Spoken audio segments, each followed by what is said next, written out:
అందరికీ నమస్కారం. మీకు నా కథలు నచ్చితే లైక్ చేయండి, షేర్ చేయండి, సబ్స్క్రైబ్ చేసుకోండి. మీ సపోర్ట్ నాకు ప్రోత్సాహాన్ని ఇస్తుంది. నేను ఇంకా మంచి కథలు రాయడానికి ఉత్సాహాన్ని ఇస్తుంది. రచన సుదర్శిని. నమస్తే. కథ పేరు పులి మరియు కోతి. ఒకప్పుడు ఒక పెద్ద అడవిలో ఒక బలమైన పులి ఉండేది. అది చాలా గర్వంగా ఉండేది, ఎందుకంటే అది అడవిలోనే అత్యంత బలమైనదని భావించేది. అన్ని జంతువులు దానిని చూసి భయపడేవి.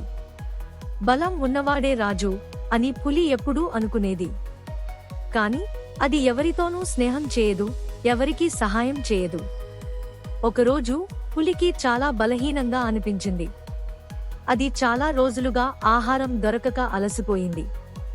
అది వేట కోసం వెళ్ళినా తిన్నటి బలహీనత వల్ల ఏ జంతువుని పట్టుకోలేకపోయింది. అలసిపోయిన పులి ఒక చెట్టు క్రింద పడుకుని ఊపిరి పీల్చుకుంటోంది. ఆ సమయంలో ఓ కోతి చెట్టుపై ఊగుతూ పండ్లు తింటూ ఉండేది. అది అటు ఇటు చూసి పులిని గమనించింది.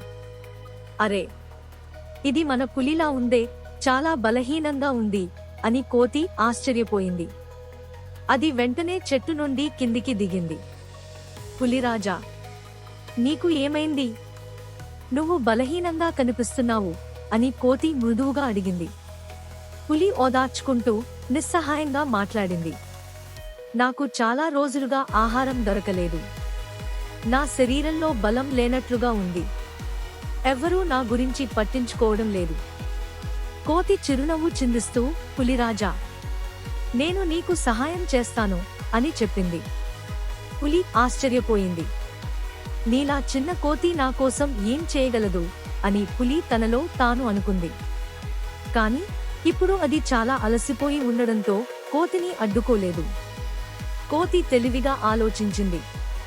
అది పులిని ఒక పెద్ద చెట్టు దగ్గరికి తీసుకెళ్ళింది. ఆ చెట్టుపై తేనెటీగల గూడు ఉండేది. ఇక్కడ చూడు పులిరాజా అంటూ కోతి చెట్టు కొమ్మలపైకి ఎగబాకింది. అది చెట్టును తక్కువగా ఊపింది. దాంతో తేనెటీగలు భయపడి అక్కడి నుంచి కొంత దూరంగా వెళ్ళాయి. ఇప్పుడు వేగంగా వెళ్లి తేనె రుచి చూడవచ్చు అని కోతి చెప్పింది. పులి తొలుత సందేహించింది, కాని అలసిపోయి ఉండడం వల్ల తేనెను నెమ్మదిగా లాగింది. వావ్, ఇది ఎంత రుచిగా ఉందో అంటూ ఆశ్చర్యపోయింది. ఆ తేనె తాగిన కొద్దిసేపటికే పులికి శక్తి తిరిగి వచ్చింది. నిజంగా అద్భుతం కోతి, నువ్వు నా ప్రాణాలు కాపాడావు. నీ తెలివి, నీ మంచితనం లేకపోతే నేను ఇంకా బలహీనంగా ఉండేవాడిని అని పులి నిజమైన కృతజ్ఞతతో చెప్పింది. కోతి నవ్వింది. పులిరాజా, బలం ఒక్కటే కాదు, తెలివి, మంచితనం కూడా చాలా ముఖ్యం. పులి అంగీకరించింది. అప్పటి నుండి అది ఇతర జంతువులను చిన్నగా చూడటం మానేసింది. దయ, తెలివితేటలు ఎంత ముఖ్యమైనవో అర్థం చేసుకుంది. ఆ రోజు నుండి పులి మరియు కోతి మంచి స్నేహితులయ్యారు. అడవిలోని ఇతర జంతువులకు కూడా ఒక గొప్ప పాఠం నేర్పించారు. స్వార్థం కంటే స్నేహం గొప్పది, బలం కంటే తెలివి గొప్పది, దయ ఎప్పుడూ గెలుస్తుంది. కథ నుండి నేర్చుకోవాల్సిన విషయము: తెలివితేటలు మరియు దయ ఎప్పుడూ గెలుస్తాయి.